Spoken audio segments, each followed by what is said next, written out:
네, 우리 사랑하는 자녀에게 보내주셨던 하나님의 편지로 한 주간 따뜻한 한 주를 보냈으리라고 믿습니다. 하나님은 우리를 사랑하십니다. 그런데 오늘 두 번째 주제로는 그러면 얼마나 사랑하는지 알고 있나요가 아닙니다. 여러분, 알고 싶나요? 라는 제목으로 오늘 특별히 사무엘상 24장 18절 말씀인데요. 제가 다시 한번 읽어드리겠습니다. 주님께서 나를 내 손에 넘겨주셨으나 너는 나를 죽이지 않았다. 이것 하나만으로도 오늘 너는 내가 나를 얼마나 끔찍히 생각하는지를 내게 보여주었다. 아멘. 이 말씀을 중심으로 해서 얼마나 사랑하는지 알고 싶나요? 라는 제목으로 함께 말씀을 짧게 나누도록 하겠습니다. 우리는 살아가면서 이런 질문을 합니다. 하나님은 나를 얼마나 사랑하시는 것일까? 여러분들은 혹시나 이런 궁금증을 가져본 적이 있으십니까? 주일학교 때는 보통 이런 질문을 하면 이렇게 얘기하죠. 하늘만큼 땅만큼 너를 사랑하셔. 그래서 오늘 주보의 첫 페이지에 나와 있는 그림이 바로 영어로 하늘만큼 땅만큼 사랑한다는 의미입니다. 아니면 설교 시간에 너무도 많이 들었던, 그러지 않아야 되는데 이제는 좀 식상하게 들릴 만큼 독생자 아들을 아끼지 않는 이처럼의 사랑만큼 너를 사랑하는 거야. 그만큼 나를 사랑하시는 거야. 라고 생각할 수도 있을 것입니다. 도대체 하나님은 나를 얼마나 사랑하시는 것일까요? 그런데 이 질문에는 두 가지 함정이 숨어져 있다는 걸 아십니다. 첫 번째 함정은 뭐냐면 우리가 하나님이 우리를 사랑하신다는 그 위대한 사실 앞에서 사실은 그것만으로 가슴 벅차야 하는데 가끔 그 사랑이라는 본질을 잊어버리고 얼마나라든가 어떻게라든가 그 사랑과 양과 질에 대해서 의문을 가지도록 만드는 첫 번째 함정이 있다는 것입니다. 여러분의 자녀들이 여러분 얼마나 사랑하는지 물어본다면 이 첫 번째 함정을 꼭 이야기해 주셨으면 좋겠습니다. 내가 널 사랑하는 것만으로 충분하지 얼마나와 어떻게가 무슨 상관이야 이렇게 얘기해 주시면 좋을 것 같습니다. 두 번째 함정은 뭐냐? 주로 이 질문을 던지는, 이 질문, 하나님은 나를 얼마나 사랑하시는 것일까? 라는 질문을 던지는 순간에 대한 함정을 한번 생각해 보셔야 한다는 겁니다. 사랑하는 여러분, 이 질문을 던질 때는 여러분의 신앙이 독수리 날개쳐 오름 같이 막 올라가고 날마다 뜨거운 신앙을 유지하고 있을 때가 아니라는 것입니다. 무엇인가 문제가 생기고 무엇인가 하나님과의 관계가 삐걱거리고 내가 하나님께 기도했는데 하나님이 들어주시지 않고 뭔가 잘 될 것 같은 일이 잘 안 되어 갈 때 내 삶 속에서 하나님의 사랑이라고는 도무지 느껴지지 않는 순간에 이런 질문을 할 때가 있다는 것입니다. 그래서 그때마다 본질보다 더 중요한 것처럼 얼마나 어떻게 내가 느낄 정도로 현실적으로 하나님 사랑해 주셔야죠 라면서 하나님을 압박하곤 한다는 말이죠. 하나님, 저를 사랑하신다면 이렇게 하시면 안 되는 거죠. 이렇게 하시는 걸 보니까 저를 더 이상 사랑하지 않는 것 같고 예전만큼 사랑하지 않으시는군요 라고 생각하는 거죠. 저희 아이들로 비유하자면 매주 사랑한다면 마라탕을 사주고 치킨을 사주고 피자를 사주면서 그 사랑을 보여줘야 당연한데 그렇게 사줘야 사랑한다고 믿는데 왜 그렇게 안 해주는 거예요? 라고 생떼를 쓰는 우리 아이들과 같다고 말할 수 있다는 거죠. 성경에는 하나님의 사랑을 받으며 어린 시절에 넌 이스라엘의 왕이 될 거야 라고 지명을 받았던 한 사람의 이야기가 등장합니다. 하나님으로 인해 얼마나 승승장구했냐면 이 이스라엘에서 그 어린 이 사람의 이름을 모를 정도가 없을 정도로 유명한 사람이었고 가는 곳마다 승리함으로 그의 이름은 곳곳에 명성을 떨치게 됩니다. 가장 위대하고 가장 인기 있는 사람이에요.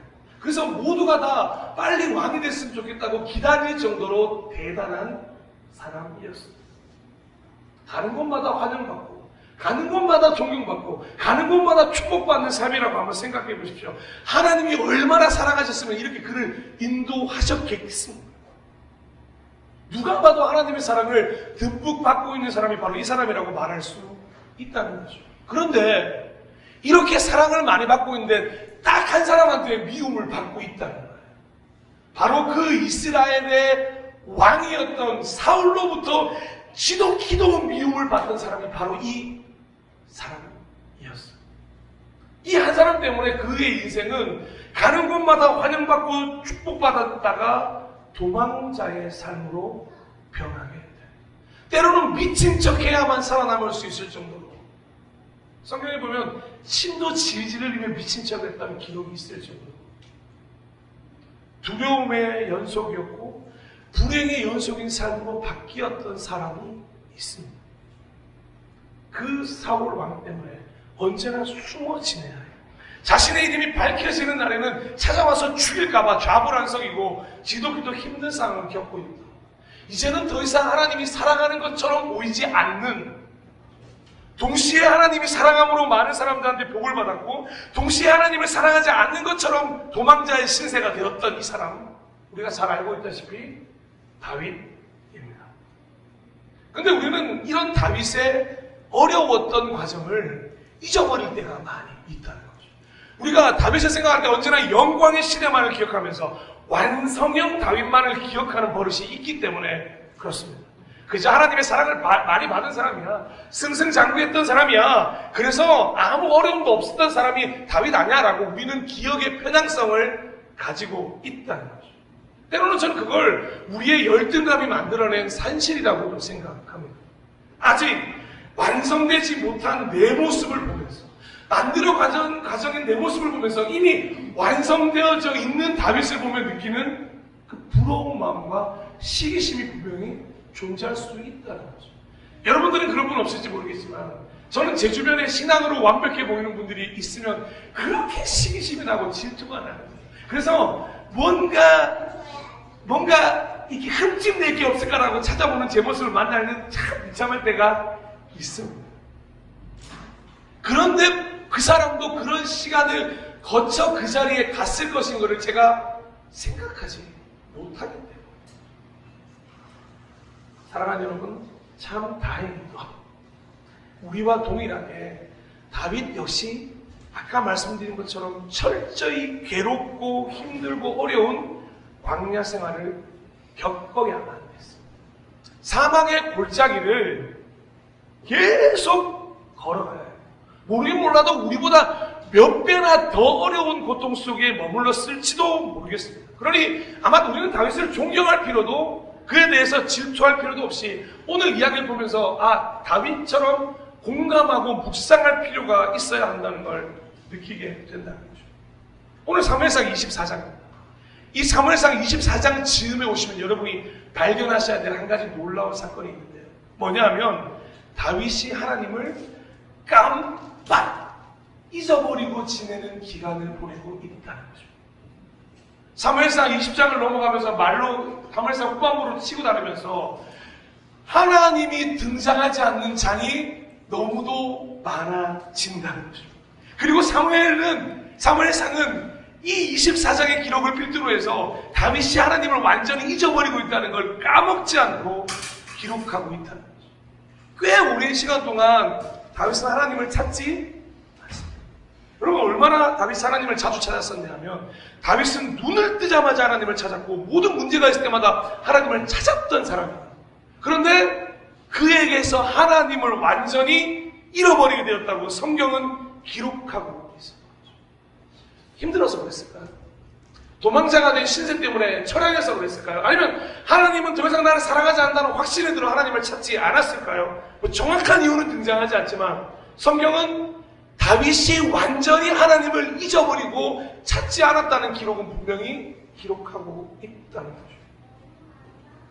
근데 더 재밌는 사실은 한 가지가 이상한 사건 하나를 통해서 드러나게 됩니다. 사무엘상 23장 1절에서 2절입니다.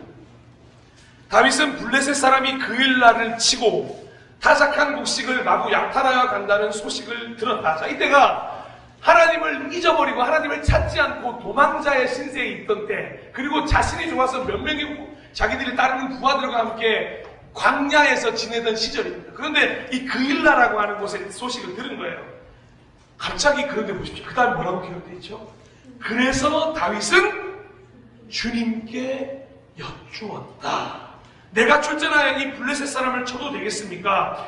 그러자 주님께서 다윗에게 허락하셨다. 그렇게 하여라. 어서 출전하여 블레셋 족속을 치고 그을날을 구해주도록 하여라. 아멘. 정말로 오랜만에, 어떤 분들은 성경 기록에서 약 10몇 년 만이라고 하는 분들도 있더라고요. 아주 오랜만에 하나님을 찾았습니다. 그일라라고 하는 곳을 도와주고 싶은데 겁은 나고, 이걸 도와줬다가 사울왕에게 발각되면 내가 죽어야 될 판인데, 그러니 이 다윗이 해야 될 방법이 뭐가 있겠습니까? 오랫동안 잊어버리고 있던 하나님에 대해서 질문하는 것이었습니다. 기도를 드리는 순간 다윗의 마음이 어땠을까요? 여러분, 한 달 동안 부모님하고 아무 말도 안 해보신 적이 있으십니까?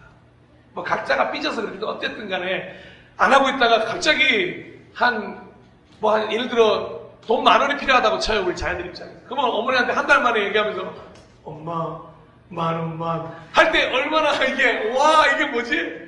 이거 두렵습니다.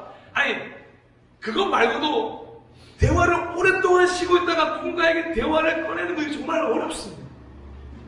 하물며 하나님이겠습니다. 기도조차 없었고 하나님이 날 잊어버린 것 같아서 다 하나님의 이름 까먹고 지내다가 그게 나를 도와주겠다는 마음 때문에 하나님을 찾았는데 얼마나 마음이 막 두근두근 거리겠어요.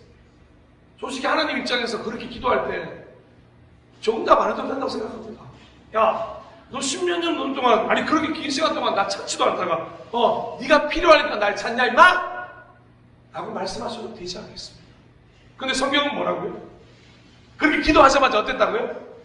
그러자 주님께서 다윗에게 허락하셨다고, 조금도 망설임 없이 바로 말씀하신다는 거죠. 마치 늘 그래왔던 것처럼, 마치 언제나 늘 함께였던 것처럼, 바로 늘 옆에 있었던 것처럼, 그걸 티라도 내고 싶어져 하는 그런 마음으로 물어보자마자 하나님이 다윗에게 응답하는 구절이 바로 등장한다는 것이죠. 다윗은 하나님을 떠나 있었지만 하나님은 다윗을 떠나 있지 않았다는 것입니다. 하나님은 여전히 변함없이 다윗을 사랑하고 계셨다는 것을 이 구절을 통해 보여주고 계십니다. 그런데 다윗뿐만이겠습니까? 이 구절은 다윗에게만 주는 게 아니라 하나님이 얼마나 어떻게 우리를 사랑하신다는 것인가를 우리 모두에게도 보여주고 계신다는 사실이라는 거죠. 막 도무지 우리를 막 사랑하지 않고서는 견딜 수 없는 분이 누구시냐? 우리를 귀염둥이라고 부르시는 분이 누구셨습니까? 바로 우리 하나님 아버지셨습니다. 살다 보면 하나님이 나를 떠나는 것 같을 때가 많아요. 제가 병원에 있으면서 가장 많이 느끼는 게 뭔지 아십니까? 아무리 대단한 신앙을 가진 분도 병원에 오면 무너지게 돼 있다는 얘기예요. 병원에 오면 다 무너지세요. 하나님이 어디냐고 손가락질하면서 내가 믿었던 신앙 통째로 다 버리는 분들 많습니다. 근데 한 가지 놓치고 있는 거죠. 그 병원에서도 하나님이 함께하고 있다. 놀라운 사실은 뭔지 아십니까? 그러다가 그걸 깨닫게 되고 회복하는 분들은 날마다 그 병원에서도 다시 은혜로 지낼 수가 있다는 거죠. 우리는 너무 자주 잊어버리죠. 하지만 하나님은 여전히 변함없이 우리와 함께 하신다는 걸 바로 이 다윗의 사건 통해서 보여주고 있다. 예레미야 29장 11절에서 14절은 이렇게 기록합니다. 너희를 두고 계획하고 있는 이들은 오직 나만이 알고 있다. 내가 너희를 두고 계획하고 있는 일들은 재앙이 아니라 번영이다. 너희에게 미래에 대한 희망을 주려는 것이다. 아멘. 여기까지는 너무 많이 들으셨죠? 근데 이보다 더 중요한 말씀이 뭔지 아십니까? 그 뒤에 나오는 말씀입니다. 우리 함께 나 주의 말이다부터 함께 읽어볼까요? 시작. 나 주의 말이다. 너희가 나를 부르고 내가 너희의 호소를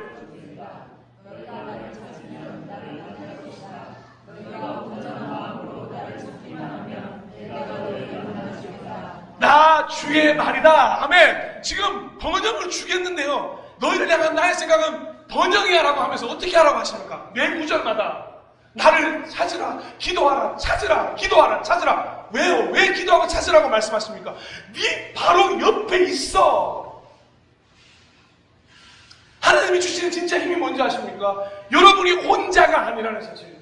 여러분이 아무리 홀로 외로운 그 길을 걸어간다고 할지라도 아침에 자동차 방전이 돼서 이걸 어떻게 해야 되나, 이거 기사를 불러 말아 하는 그 순간에도 하나님은 옆에서 괜찮아, 나도 함께하고 계십니다.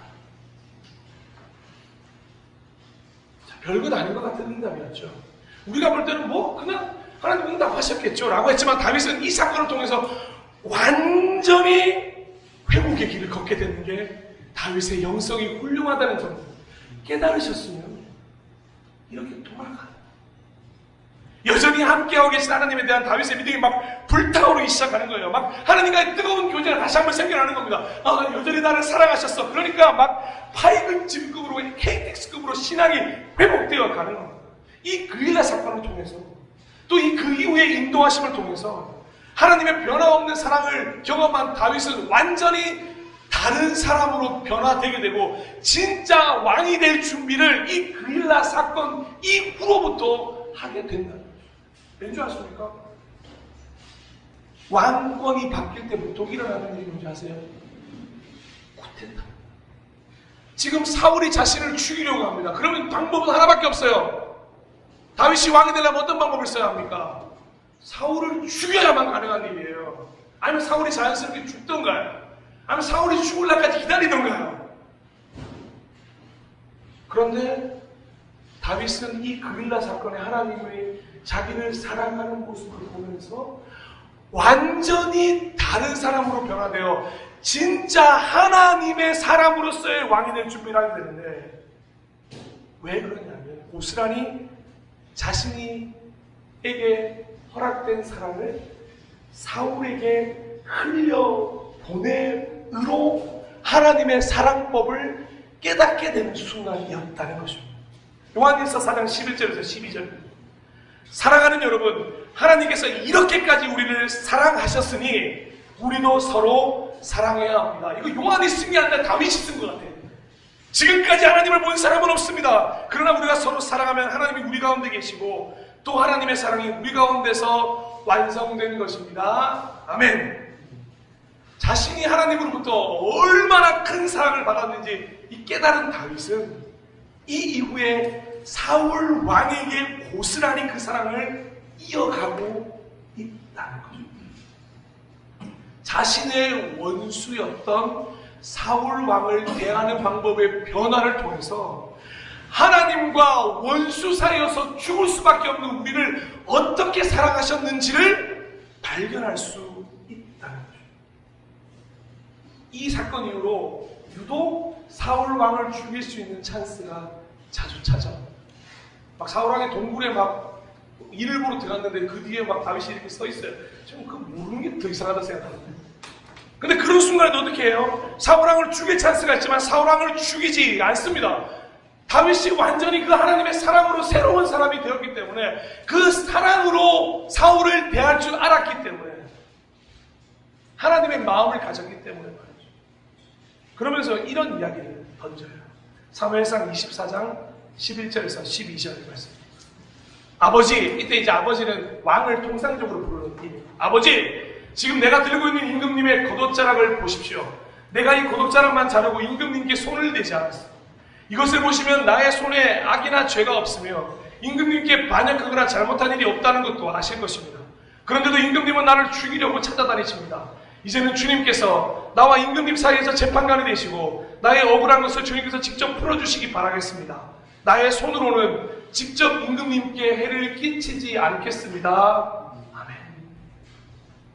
지금 언덕바위 위에서 다윗이 사울왕에게 말하고 있습니다. 그럼 여러분 사울왕이라면 어떻게 하시겠습니까?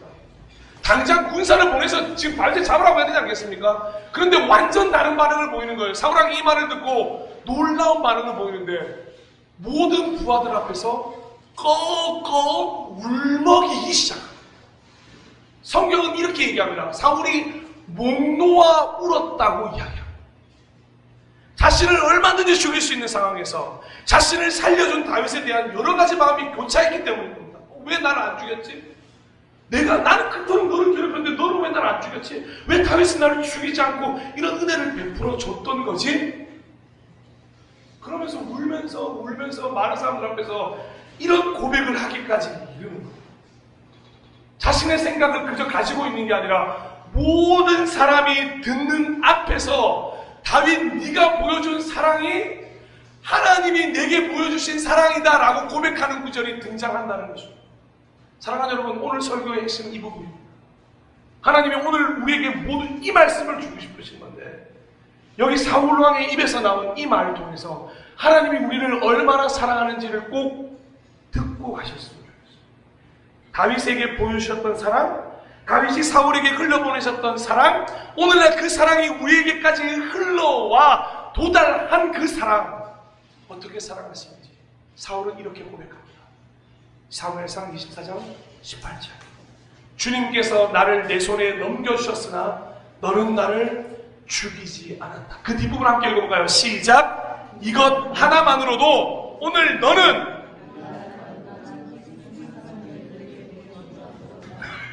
정말 끔찍히도 이러시네 진짜. 내가 너를 어떻게 한다고요? 얼마나 이거 요즘 자녀들한테 한번 써본 적 있으십니까? 우리 혹시 이민아 목사님 시인한테 내가 너를 끔찍히 사랑한다 언제 해보셨습니까? 마지막으로? 초등학교 때는 이 말 하셨습니까? 와, 다행이네요. 저 시인은 지금 자, 우리 제일 베이비가 있는 지호 엄마한테 한번 물어보죠. 우리 김혜수님. 자, 우리 김혜수님은 언제 끔찍히 지호를 사랑한다고 말씀하셨어요? 자주 가끔요? 매일 막 지호 하나 둘서 지호야 난 널 끔찍히 사랑해 라고 하신다는 거죠? 전성훈 집사님이 사실의 눈빛을 저한테 보내주셨어요. 우리 새 아이의 어머니 홍지성도님 어떠세요? 안 한다는 얘기잖아요. 잘 보세요. 한 집사님 어떻게 하는지. 한 집사님 어떻게 하세요? 여보의 지원이 한번 해주세요. 지원이한테. 아니 죄송한데 지원이 바라보는데 왜 뒤로 한번 빼고 가보세요. 이렇게 말해주세요. 우리 어머님들 아버님들 한번 해볼까요? 내 자녀들을 향해서 내가 너를 끔찍히 사랑한다. 정말 안 사랑한다고. 와. 자녀 여러분들은 어떠십니까? 부모님들한테 이 말 한 적 언제 있으십니까? 이거 공개적으로 사람들 앞에서 말하기에 정말 어려운 단어 아닙니까? 내가 누구를 끔찍히 사랑한다는 말이 정말 어려운 말인데, 사울은 다윗의 사랑을 받고 다윗의 사랑이 아니라 하나님이 나를 얼마나 끔찍히 사랑하는지를 지금 고백하고 있다는 거죠. 이 구절이 좀 더 잘 설명된 게 공동번역인데요. 한번 읽어드릴게요. 오늘 야훼께서 나를 내 손에 넘겨주셨는데도 너는 나를 죽이지 않고 나에게 이렇듯이 한없는 은덕을 베풀었구나 라고 기록되어 있다. 은혜와 덕, 그것도 끝이 없는 은혜와 덕을 베풀어 줬다는 겁니다. 사울의 입장에서는 다윗이요. 근데 더 나아가서는 하나님이 자신입니다. 마지막으로 히브리어를 되게 잘 번역하고 있는 바른 성경 번역으로도 하나 더 보여드리고 싶은데요. 이렇게 기록되어 있습니다. 여호와께서 나를 내 손에 넘기셨으나 너는 나를 죽이지 아니하며 내가 나를 얼마나 선대했는지 오늘 보여주었다. 아멘. 제가 하나님을 믿게 된 계기가 바로 이 단어 때문이었어요. 선대. 하나님은 홀로 외롭게 걷고 있던 그 중3짜리 아이한테 찾아와 선대하셨어요. 세상에 혼자인 줄 알았어요. 그냥 왜 중학교 3학년짜리가 오후 4시부터 새벽 4시까지 일을 해야 되는지 그 누구도 알려주지 않았어요. 아버지는 도박하게 바쁘셨고요. 어머니는 늘 어려워 계셨어요. 할 수 있는 일이라고는 그냥 돈을 벌어 학교를 다니는 게 전부였습니다.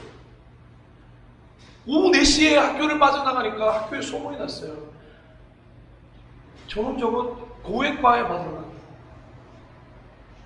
2달 동안을 아무것도 못하고 학교에서 혼자서 밥을 먹고 체육 시간에 아무도 놀아주는 사람이 없어요. 이렇게 앉아있었어요. 저는 당시에 10,000원짜리 라피도 녹색 신발도 하나 살 돈이 없었어요.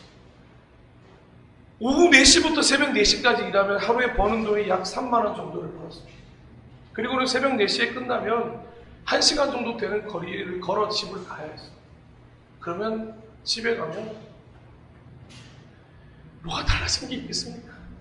똑같은 분이 담배 냄새 가득한 집에 그렇게 2시간짜리 학교를 또 가는 거예요. 학교에 가면 또 왕따입니다. 그때 저를 유독 좀 달리 보던 한 친구가 있어요. 이상현아 고맙다. 방송물로 밝힙니다. 교회 한번 가보지 않을래? 싫었습니다. 제 인생 누구도 이해해주지 못할 것 같았어요. 그런데 교회를 갔는데 사람들이 저를 선대하여 착하게 대해줘요. 아직도 잊어지지 않습니다. 한 누나가 교회에 왔는데 저를 손을 잡아주면서 잘 왔다고 말하고, 한 선생님은 저를 아무 말 없이, 아마 무슨 얘기를 들으셨던 것 같아요. 한 3, 4분 정도는 그냥 꼭 안고 잘 왔다. 잘 왔다. 그 말 한마디에 다 물어졌어요. 여러분 그런 경험 있으십니까? 선대라는 말이 뭔지 아십니까? 저는 그 아무도 모르는 사람이었어요. 그냥 갔어요. 근데 저를 선대하는 그분들을 통해서, 그리고 그날 설교가 뭐냐면 하나님은 나를 사랑하신다는 거죠. 제가 믿겨졌을까요? 안 믿겨졌을까요? 믿겨지는 정도가 아니라 그날로 제 인생은 바뀌었어요. 여러분 선대라는 걸 경험해 보셔요. 하나님이 나를 얼마나 사랑하는지 알고 싶다면 하나님이 여러분을 얼마나 오늘도 변함없이 선대하고 계시는지 이렇게 설명해 드릴 수 있는 거예요. 하나님께서 당신을 얼마나 끔찍히 생각하는지 아십니까? 하나님은 당신을 끔찍히 사랑하십니다. 이 끔찍히라는 말이 뭔지 아십니까? 끔찍히라는 말은 내가 가진 걸 다 털어서라도, 내가 가진 게 깃털터리가 되더라도 나는 너를 사랑하겠다고 하는 결심입니다. 그렇게 사랑하셨습니다. 자신의 전부이자 자신의 동일체이기도 했던 예수 그리스도를 우리를 위해서 보내시는 끔찍한 사랑을 보이셨습니다. 하나님께서 당신에게 얼마나 한없는 은혜와 덕을 베푸시는지 아십니까? 오늘도 우리는 아무 공로 없이 공기를 마시고 있고, 아무 공로 없이 예배에 나와 하나님을 예배드릴 수 있고, 하나님은 당신에게 한없는 이런 은혜와 덕을 베푸십니다. 마지막으로 하나님께서 당신을 얼마나 선하게 대하시는지 아셨습니다. 하나님은 오늘도 변함없이 당신을 선대하시고 선하게 대하셔서 이 모든 것을 허락해 주셨다는 것입니다. 이 다윗이 오랜 시간을 흘러 깨달았던 것처럼, 다윗이 그 하나님의 사랑으로 충만해서 원수가 떴던 사울에게 전해 보여주셨던 것처럼, 그 사랑을 전해받은 사울 왕의 고백처럼 우리 역시 이 시간에 이 사울 왕의 고백이 우리의 고백, 하나님께 드릴 고백이 되어야 한다는 것입니다. 하나님이 우리를 얼마나 사랑하는지 깨닫게 되었습니다. 이렇게 나를 사랑하시는군요. 그래서 이 얼마나라는 말에서 벗어나서 하나님의 사랑 그 자체의 본질로 더 깊게 나아가 보시는 그런 은혜가 있기를 간절히 축복합니다. 하나님께서는 우리를 자녀로 삼으셨습니다. 하나님은 우리를 사랑하시고, 하나님이 당신을 사랑하시고, 하나님은 자녀들을 사랑하시고 사랑하십니다. 다른 이유 없습니다. 그냥 하나님은 사랑이십니다. 설교를 마무리하겠습니다. 오늘 이 설교를 마무리하면서 또 반복일지 모르겠지만 이 말씀을 꼭 전해드리고 싶습니다. 이것이 힘내라님 치열하고 하시는 하나님의 마음이기 때문에 하나님은 당신을 사랑하십니다. 변함없이 여전히 하나님은 당신을 사랑하십니다. 다윗도 사울도 저도 여러분도 우리 모두도 여전히 변함없이 사랑하십니다. 하나님의 사랑은 변하지 않습니다. 어떤 상황에서도 내가 도무지 이해되지 않은 그 순간에도, 그 최악의 순간에도 변하지 않는 양과 질로 우리를 사랑하십니다. 성경 말씀대로 그대로 정리해드리면 정말 여러분을 끔찍히 생각하시고 한없는 은덕을 베푸시고 선대하시는 분이 우리 하나님이십니다. 우리 부모님들에게 오늘 한 가지 미션을 드리겠습니다. 오늘 꼭 한번 가능하시다면 여러분들의 자녀들에게 사랑하는 누구야, 난 너를 끔찍히 생각하며 한없는 은덕을 베풀며 선대하기를 원해 라고 한번 고백해 보십시오. 왜냐? 하나님이 부모님 여러분을 그렇게 사랑하시기 때문입니다. 그 사랑을 오늘 우리 자녀들에게 마음껏 흘려 보내주셨으면 좋겠습니다. 마지막으로 그래서 이 말씀을 좀 나누고 함께 찬양하고자 합니다. 로마서 5장 6절에서 10절 말씀입니다. 제가 천천히 읽어드리겠습니다. 우리가 아직 연약할 때에 그리스도께서 시적절할 때에 경건하지 않은 사람들을 위해 죽으셨습니다. 의인을 위해 죽는 사람은 거의 없습니다. 간혹 선한 사람을 위해 죽겠다고 나서는 사람이 있을런지는 모르겠습니다. 그런데 그리스도께서는 우리가 아직 죄인이었을 때에 우리를 위해 죽으셨습니다. 이것으로써 하나님께서는 우리를 향한 그분의 사랑을 나타내셨습니다.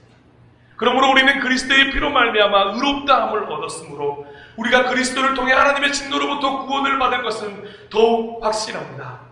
우리가 하나님과 원수가 되었을 때도 그리스도의 죽음을 통해 하나님과 화해하게 되었다면, 여기서부터 함께 믿음으로 읽어보도록 하겠습니다. 이렇게 하나님과 화목을 누리고 있는 사람들이